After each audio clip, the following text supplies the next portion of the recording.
So then you moved out to LA in what year? LA about 6 years ago. 6 years ago? Yeah, and I was homeless. Really? When you got out here? Yeah, I literally left Atlanta. I gave up everything I ever had.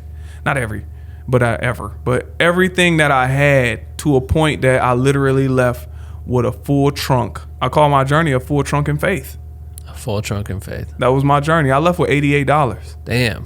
$88. I didn't know how I was gonna get to Los Angeles. Yeah, how the fuck did you get there? Yeah, ain't it crazy? I left with, I tell this story when I'm on stage, but I left with $88, and the first place that I went was Dallas, Texas. On my way getting there, I told you about taking care of my younger brother. My younger brother called me, and he's like, "What's going on?" I'm like, "I'm on my way to LA."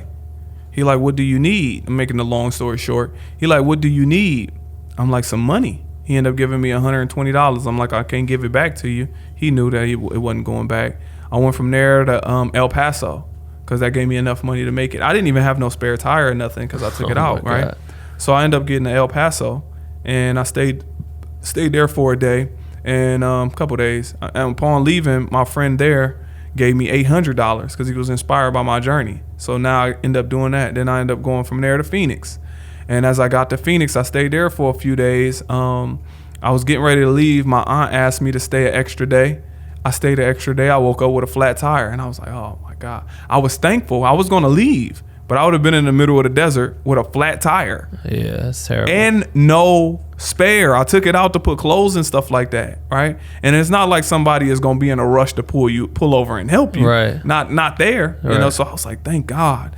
You know, so I ended up driving to the closest Just Tires, and literally the dude was from my area and gave me a tire for free from Ohio. In Phoenix.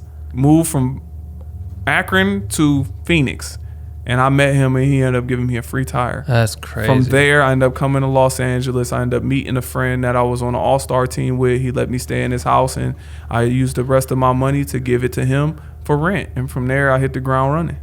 You know, then I ended up being homeless again. Oh, I got to tell this story. I ended up being homeless again, going back into the streets, but I figured out where I can sleep now. I can sleep at Children's Hospital because it was warm. You know, they got heated parking there, you know. Oh.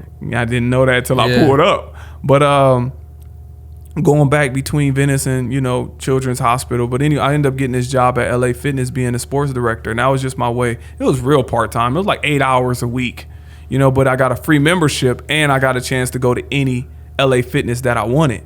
So you shower on the go? You shower. And I got a chance to meet so many people from Playa. I went to every LA Fitness from Playa Vista to Pasadena. Think about that.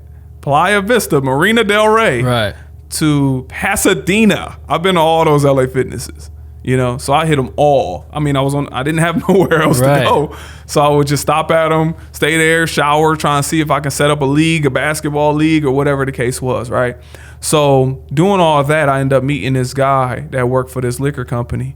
I usually say the name, but I'm not gonna say, you know, the liquor company. Right. But I no free endorsements. Yeah, nah. Well, I don't know if it'd probably be more. Anyways, I met this guy, and he really liked my personality. He was like, you know, you're pretty funny and all this other stuff. He was like, I'd love for you to work for our liquor company at $65 an hour. $65 an hour, and I'm homeless. Out of nowhere? Yeah, overtime. You know, we built this relationship. Right. But $65 an hour, and I'm homeless, man. He didn't know I was homeless. Nobody knew. Right. And I was like, what I gotta do? He's like, you gotta distribute this new rollout of liquor in the black and brown community. I'm like, I can't do it. Right. But I was mad at myself because I thought about it. I thought about doing it. I'm not gonna lie to you. At the lowest point. At the lowest point. But that's when I really had my integrity tested. Yeah. My morality tested. And that's what they're talking about, the build and destroy. At that defining moment, as we talked about earlier, you know, that defining moment is when I knew I'm on the right path. You know, so no matter what I'm gonna do, I'm gonna try my best to ensure that people can feel comfortable being themselves. I'm gonna try to help people fight them battles that they don't talk about, all those internal struggles we all going through. I'm gonna put myself out there in the purest form. I don't care how embarrassing it is, whether I need to talk about my failures, whether I need to talk about how I did abuse women in my past, whether I need to talk about becoming better as a man, whatever I need to lay out there, you can use me as a vessel to overcome some of the things that you're going through. It's like me doing this workbook, you know? Right. It's like life and careers. Can I keep this? Yeah. You can keep that. You know, but life and careers, because I realized I spoke at like 50-something schools in 1 year, right? Right. So I realized that kids is going through those issues, but a lot of speakers, they get in schools and they hype them up and they leave. You know what I mean? Right. It's like, you know what? You can be whatever you want to be. Yeah. Bye. Yeah, all right, you know, are y'all paying me? Yeah, exactly. All right, then I get with y'all. Kids is like, yeah. Then day 3, they come back down. Kind of like, you know, the gym is not as packed right now as it was January 1st. Right. But they start coming down. So I was like, yo, not only do we help people mentally, but let's give them somewhere that we can direct this understanding. Obviously, create in a wise way. Plug awiseway.com. Yeah. I was interview on that. professionals. Yep. And use the use this testimonies to inspire children. What's the YouTube channel?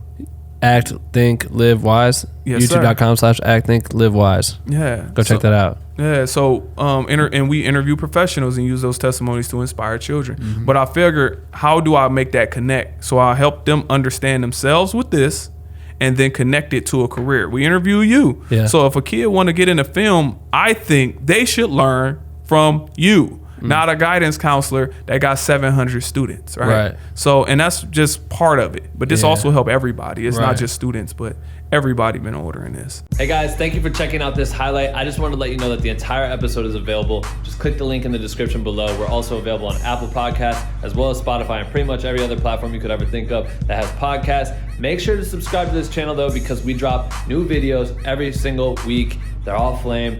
Trust me, if you're a creator, you're gonna want to subscribe to us. All right, we'll see you guys soon.